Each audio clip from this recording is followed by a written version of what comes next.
आज आपण दाखवणार आहोत बोंबील फ्राय। त्यासाठी मी 10 ते 15 बोंबील घेतलेत। त्याच्यात मी आला लसूणची पेस्ट टाकते,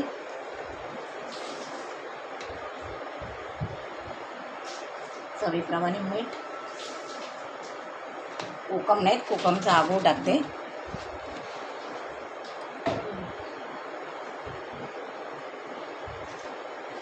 बाटलीचीच अशी 2.5 गुच्छ टाकते मी। त्याला काय एवढं साहित्य नाही आहे। 1 चमचा हळद टाकते,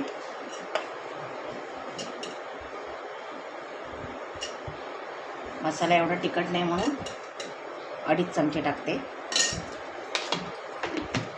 आपण आता ते मस्तपैकी असं एकत्र करून घेऊ।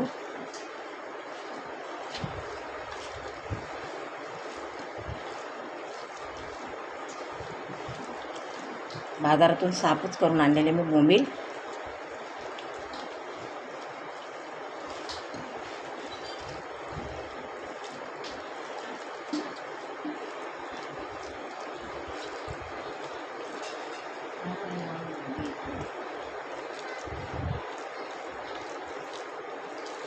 असं सगळं व्यवस्थित एकजीव करून घेऊ आपण।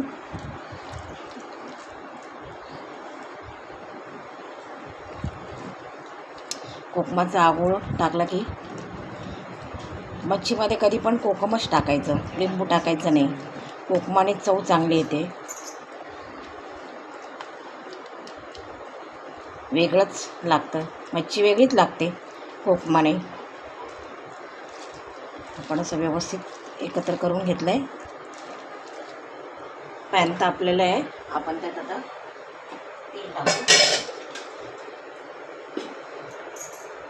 पूर्व तयारी करून ठेवायची,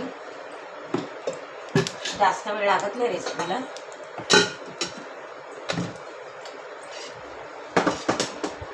तेल तापले, थोडासा गॅस कमी करते मी। फक्त तांदळाचं पीठ घेतलंय, जाडसर आहे, जाडसर पीठ आहे तांदळाचं। पण आता त्याला पीठ लावून घेऊ, काही रवा वगैरे लावत नाही।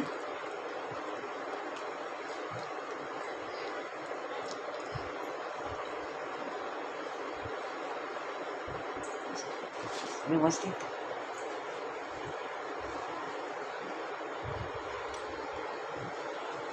तेलात सोडून घेऊ।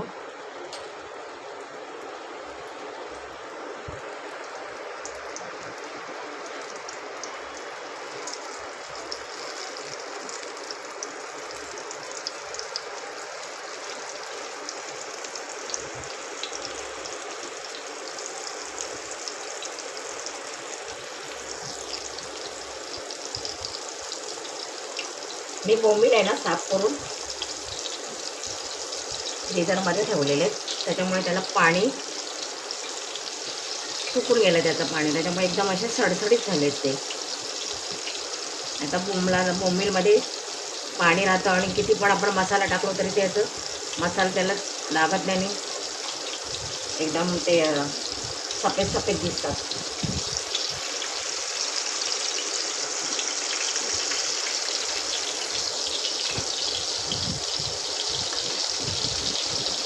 मी कधीच बोंबील असे पाट्याकाले वगैरे असे ठेवत नाही। काही लोक असे जड वस्तू ठेवतात का तर त्याचं पाणी निथळून जावं म्हणून, पण असं काही नसतं।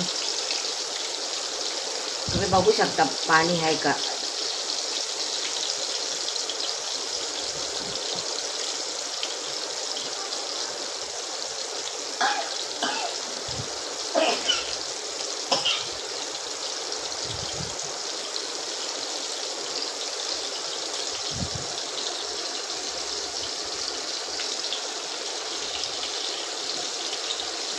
एकदम फास्ट गॅस करून पहिले ते करू. मंद गॅस केला ना तर ते असे कुस्करून जातात. नंतर आपण मंद गॅसवर करू एकदा परतल्यावर.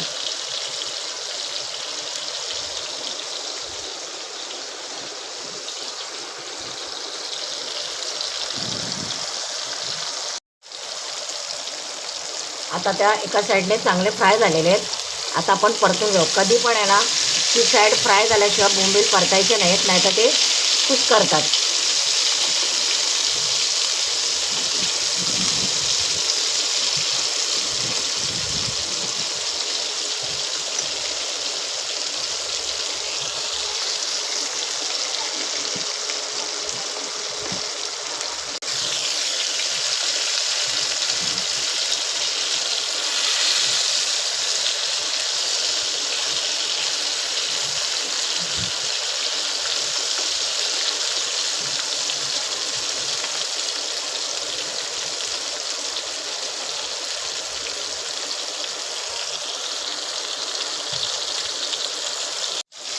हा व्यवस्थित फ्राय झाला आहे. आपण तो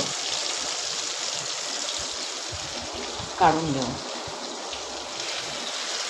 आता आपण एक एक असं फ्राय करून घेऊ.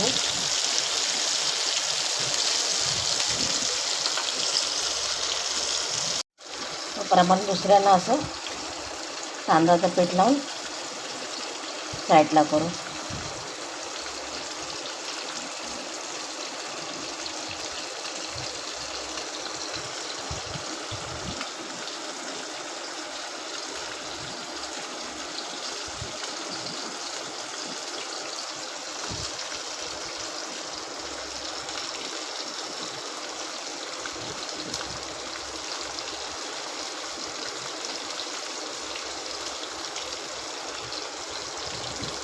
अशा प्रकारे सगळ्यांना पीठ लावून झालेलं आहे.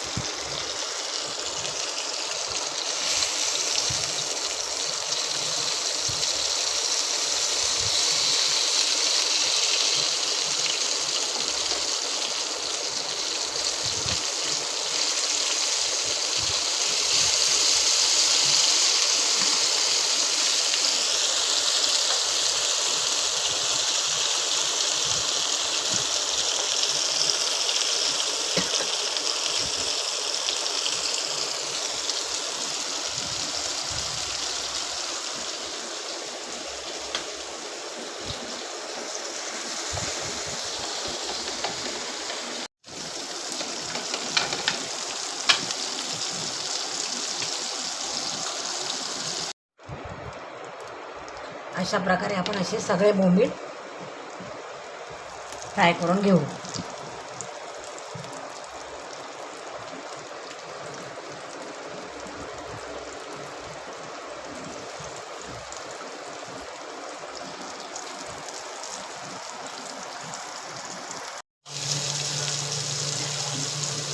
अशा प्रकारे आपले सगळे बोंबील फ्राय करून झालेले आहेत.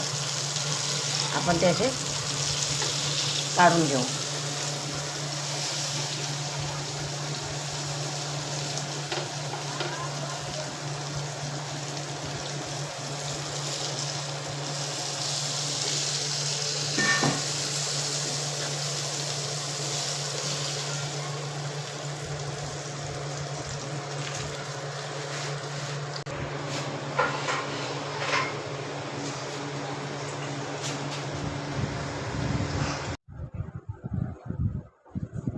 अशा पद्धतीने आपली बोंबील फ्राय रेसिपी तयार झालेली आहे. त्याच्यासोबत तांदळाची भाकरी छान लागते.